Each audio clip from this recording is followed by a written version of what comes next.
The first leg of my journey to Son Madriga is almost complete. In just a few short minutes, I will have summited Eioar Gradascu, the path I shall take through the Eioar mountain range.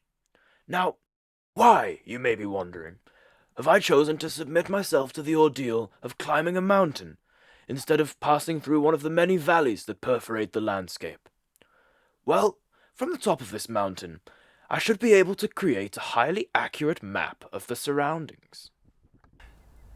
As distinguished students of mathematics, I'm sure you're all aware that given two angles on one side of a triangle, it's possible to work out all the other measurements that constitute the triangle.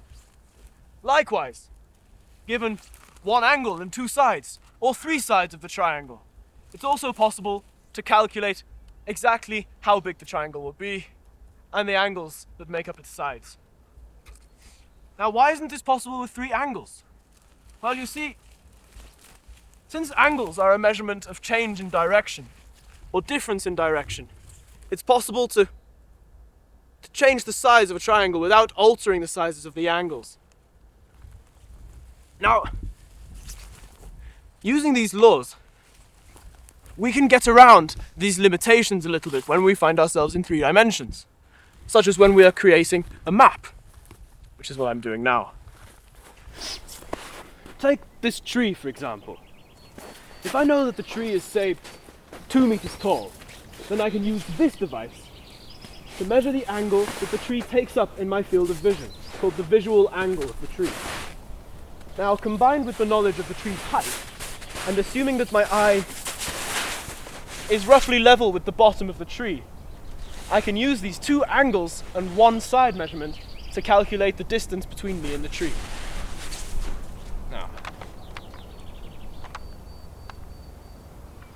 Now, with a visual angle of 5 degrees and a height of 2 meters, this means that the tangent of the visual angle of the tree will be equal to the height divided by the distance.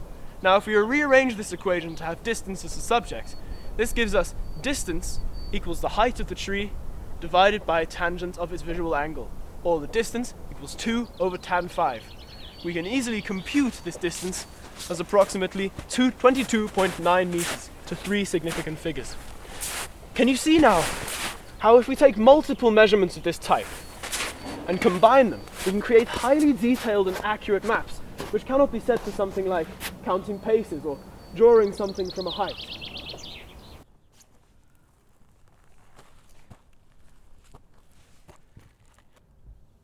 Absolutely eye-wrenching. The landscape is powerful and beautiful. No wonder the nature deity is presented as a woman in so many cultures. Right, down to business. Let us start with Eioar Astrogran and Eioar Knuckle. It's at this point I realize this particular use case calls for a slightly different methodology.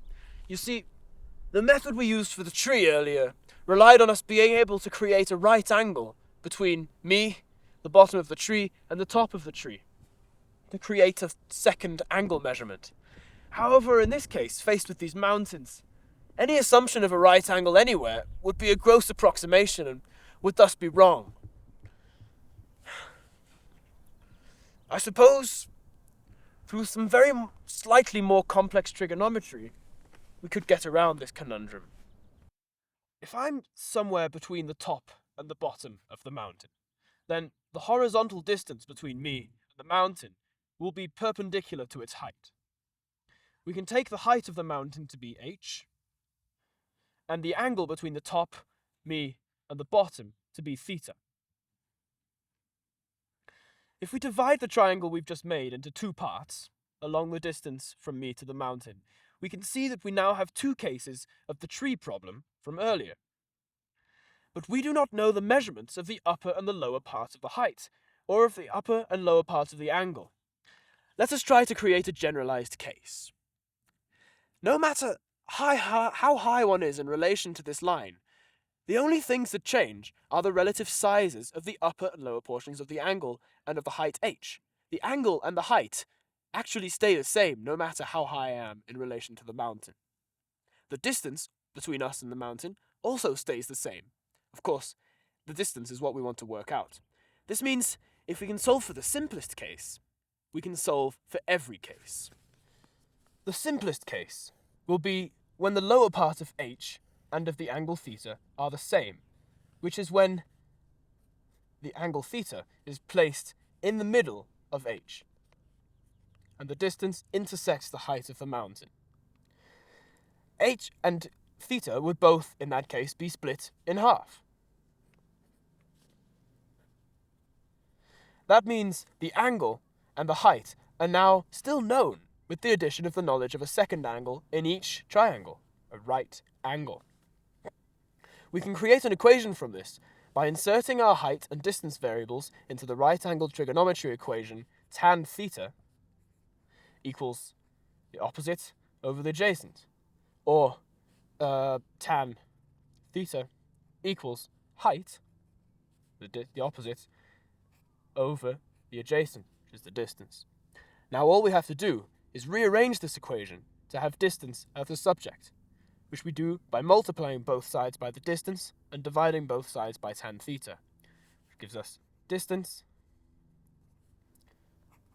equals height over tan theta.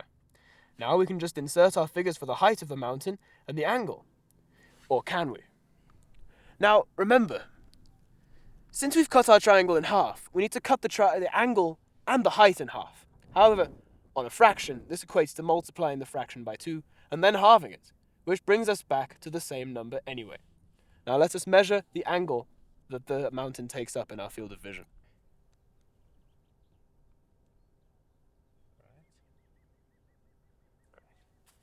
4 degrees almost exactly.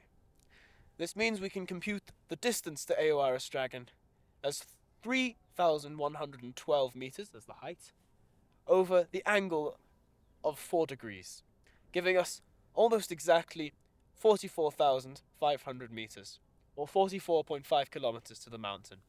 Now, to those of you who know that someone sitting on the ground can only see 4 or 5 kilometers, this may seem like an unrealistically far away mountain. But remember that since Earth is a rather large sphere, someone sitting as high up as us, at 3,000 meters approximately, will be able to see anything up to 200 kilometers away. Now, to draw Eioar on a map, however, we'll need more than one point of reference. With only one point of reference, our map would be scarcely more useful than a signpost, because we wouldn't be able to compute distances from anywhere other than here. Now, as you have seen, the method I've just explained only allows us to calculate the distance to an object if we know at least one other measurement, such as the height, and vice versa. If we are missing both figures, we cannot find both of them. Another limitation of the formula is that it only works if I am higher than the lowest point of the mountain and lower than the highest point. I shall explain why this is in the following lecture. I can, however, use some sneaky trigonometry to get around this limitation. By using my astrolabe, the same tool I used to measure the things earlier, we can measure the angle between the horizontal and the top of the object I'm measuring. This is called the angle of depression if we're looking down, or the angle of elevation if we're looking up.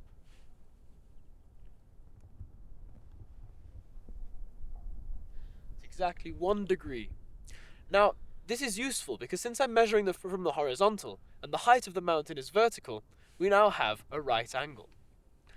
So that gives us enough information to calculate the height of the mountain. Remember, since this is a 2-dimensional map, we want to know not the distance from here to the peak of the mountain, but the distance from here to directly above the peak of the mountain, as this is what the map will be representing.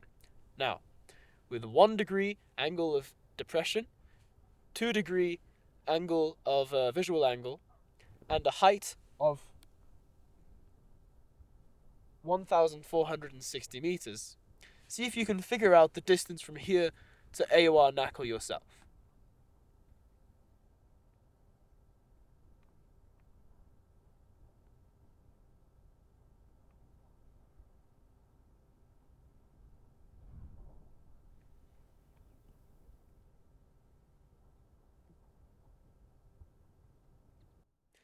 If you've already solved this, you can skip to the answer.